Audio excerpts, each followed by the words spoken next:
بکھر میں ہونے والی حالیہ بارشوں نے ہائی وے آفیسران کی ناقص کارکردگی کا پول کھول دیا۔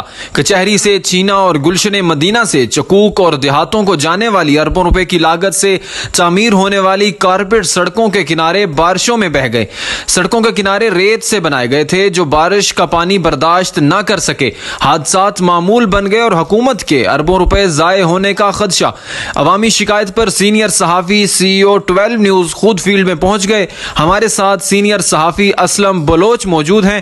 جی اسلم بلوچ صاحب، صورتحال سے آگاہ کیجیے گا، لوگوں کا کیا کہنا ہے؟ بات کریں گے ایک بار پھر عوامی ایشو کی۔ سب سے بڑا ایشو بارش نے انتظامیہ کی ناقص کارکردگی کا پول بھی کھول دیا ہے۔ اگر بات کی جائے بارش کی وجہ سے پڑنے والے گہرے گڑھوں کی، اگر ان چکوک کو جانے والی جو کچہری روڈ سے چھینا جانے والی سڑک ہے، اس پر بھی بارش کی وجہ سے گہرے گڑھے بن چکے ہیں اور اس کے جو کنارے ہیں وہ بارش کی وجہ سے بہہ چکے ہیں اور کئی فٹ اس کے گہرے گڑھے بن چکے ہیں، جس کی وجہ سے جو کروڑوں روپے کی لاگت سے تعمیر ہونے والے یہ روڈ تھے ان کی حالت جو ہے وہ زار ہو رہی ہے، ٹوٹ پھوٹ کا شکار ہو رہا ہے سڑک، اور گورنمنٹ کا اربوں روپے کا جو نقصان ہے اس کا بھی خدشہ ہے۔ اگر بات کی جائے چک نمبر 42 اور 43 کو جانے والی روڈ، اس کی بھی یہی حالت ہے۔ جھنگ بکھر روڈ پر بھی بارش کی وجہ سے گہرے گڑھے بن چکے ہیں، کنارے جو ہیں وہ ریت کی وجہ سے بہہ چکے ہیں کیونکہ ریت کے ٹیلوں کی وجہ سے بارش کا پانی جو ہے ان کو بہا کر لے گیا ہے اور وہاں پر گہرے جو ہیں وہ گڑھے بن چکے ہیں۔ شہریوں کو شدید مشکلات کا سامنا ہے، حادثات معمول بن چکے ہیں۔ بار بار انتظامیہ کے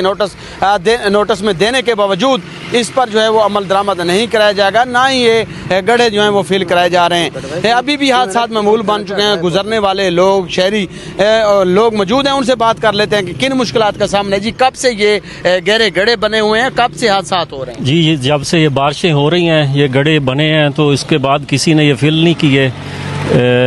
لوگ گزرتے ہیں، ان کو مشکلات کا سامنا ہے۔ کئی حادثے ہوئے ہیں ہمارے سامنے، ابھی بھی ایک موٹر سائیکل اس میں گرا ہے تو کچھ بندوں نے مدد کر کے اس کو باہر نکالا ہے۔ حکومت سے گزارش ہے، ضلعی انتظامیہ سے گزارش ہے کہ اس کے لیے کوئی انتظام کریں، اس کو کوئی ری فل کریں تاکہ لوگوں کو مشکلات نہ ہوں۔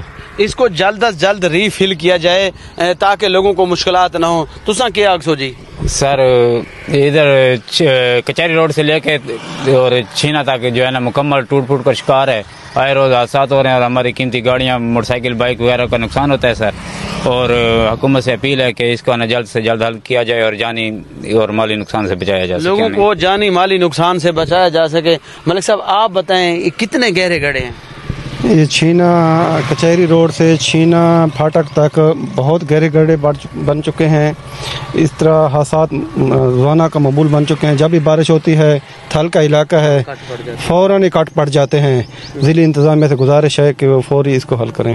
ضلعی حکومت سے یہ مطالبہ کیا جا رہا ہے۔ سی ایم پنجاب مریم نواز صاحبہ سے، چیف سیکرٹری پنجاب اور کمشنر سرگودا محمد اجمل بھٹی سے، ڈپٹی کمشنر بکھر علی اکبر بھنڈر سے یہ مطالبہ کیا جا رہا ہے، ایکسین ہائی وے سے بھی، کہ جلد از جلد یہ گہرے گڑھے جو ہیں اس کو فل کیا جائے، ری فلنگ کی وجہ فوری طور پر فل کیا جائے تاکہ لوگوں کو جانی مالی نقصان سے ان لوگوں کو بچایا جا سکے۔ وہیں گورنمنٹ کے جو کروڑوں اور اربوں روپے کی لاگت سے تعمیر ہونے والی سڑکیں، ان کو نقصان سے بھی بچایا جا سکے تاکہ قومی املاک کا تحفظ جو ہے وہ بھی یقینی بنایا جا سکے۔ نئے پروگرام کے ساتھ پھر حاضر ہوں گے، اب تک دیجیے گا اسلم بلوچ اور گزرنے والے ان شہریوں، معزز شہریوں کو اور اسلم بلوچ کو اجازت۔ پھر نئے پروگرام کے ساتھ حاضر ہوں گے۔ اللہ حافظ۔